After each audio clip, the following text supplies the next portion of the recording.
kati ku medium course obo kitegeera for the V60. So we na driving the park ku 3 ngenda ku driving mpaka nga ku 6 okitegeera. So let me see well. So this is it. 1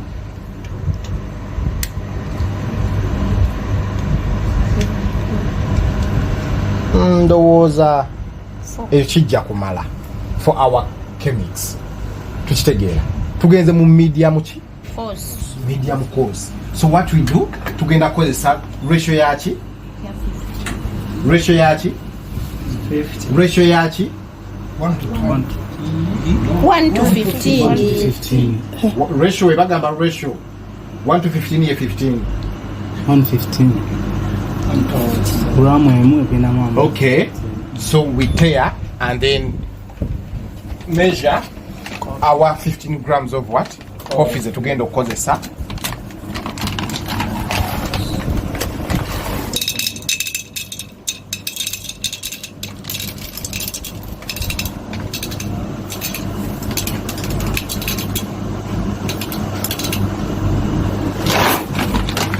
Okay.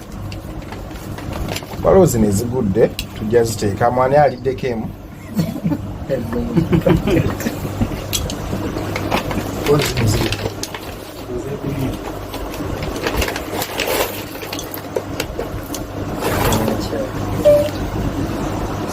So we need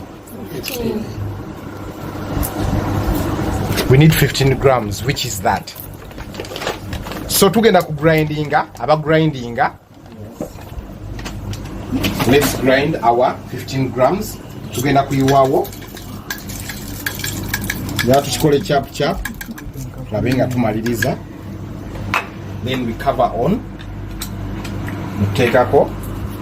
Okay, netufuna gundi yaffe cup. Tugiteeka wansi gyeno ogenda.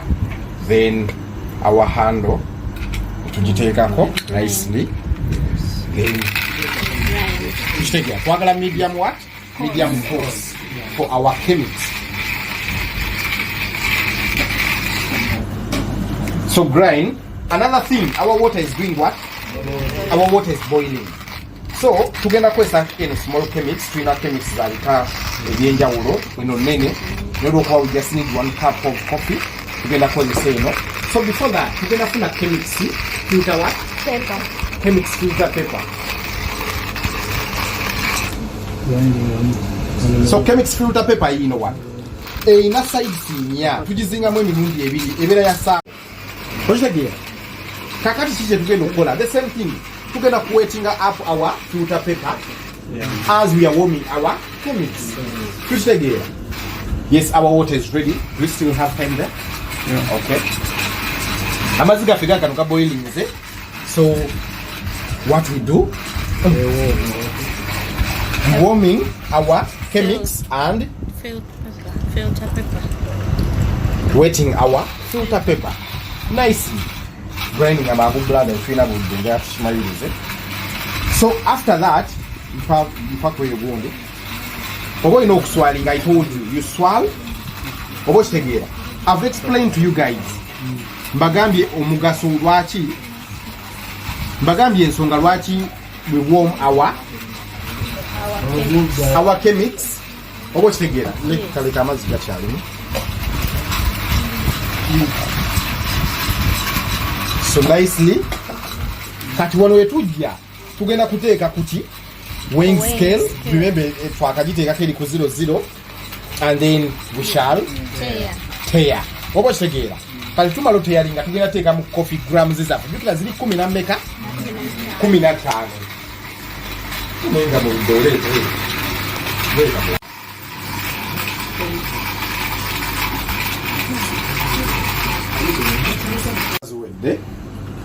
What you do? So this is medium what? Coarse. Medium coarse. It's not fine, it's not medium fine, it's not coarse, but medium coarse. So nga tutekamu 15 grams zaffe. The same thing guys, nga tukoze V60. It's the same procedure. Tukitegeera. So these are 15 grams. Kakati the same thing. Tugenda take our amazzi 50 what? grams. Tena kwayo. We're recording that. Okay. Njagala omulise mu coffee munda. So tugenda take out 50 grams and give it 30 seconds for our coffee to bloom. Tuchitegeera? Yes. I've explained to you what blooming means. So Checho, you see these bubbles? Our coffee is passing out the airs. You understand? The gases, which are the carbon dioxides. Tuchitegeera bannaye. So within 30 seconds, jukira procedure yaffe etwala between 3 to 4 minutes. Tukozesa ratio 1 to 15, tukozesa grams 15 eza coffee, kitegeeza that's 220 what? 225. Plus the 15 for the coffee, which is 240. Muchiraba kino bannaye. Very simple and very nice. Grams abiri ezachi. Tukitegeera. Kachitegeeza 15 grams, multiplying the time is 20. Netufuna result which is 250. 225. Mathematics. No kubera mukao na kabalo. Ebera na 300. Okay. Brother sembera. So tukitegeera kino tulina koma ku 200 what? 25 plus the 15 of the coffee, which is 240.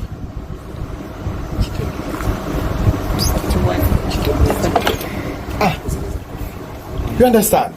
So we leave our coffee to bloom. I mean to brew, to extract slowly by slowly. Obudde bwaffe buno nicely. Grams zaffe blaza kawo wansi bazirabe. Our time tuli mu dakiika 2. Grams zaffe zizo ziweddeyo 240 grams zetwetaaga. We give it time for it to extract it or to brew slowly by slowly.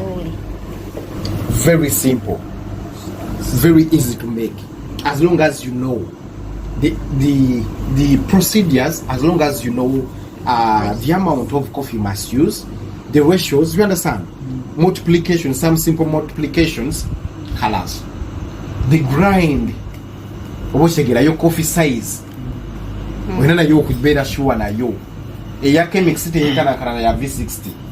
Eya French press teyenkana kana na yazi. Obo kitegeera. Everything is different. Though at the end of the day you're going to still get a good cup of coffee if you use one of them, as long as you take the procedures. I mean you follow the procedures. So very simple, and our cup is just so ready. So what we do, Uzinga Buzinzoti, can you please send me that trash can? Thank you. Welcome, teacher. Tuchitegeera.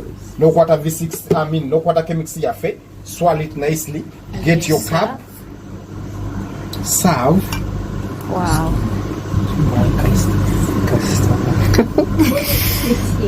Tuchitegeera bannaye.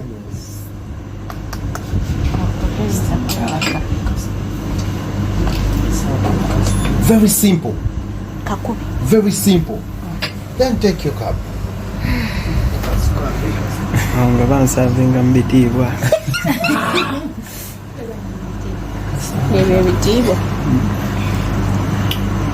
Learn to take coffee.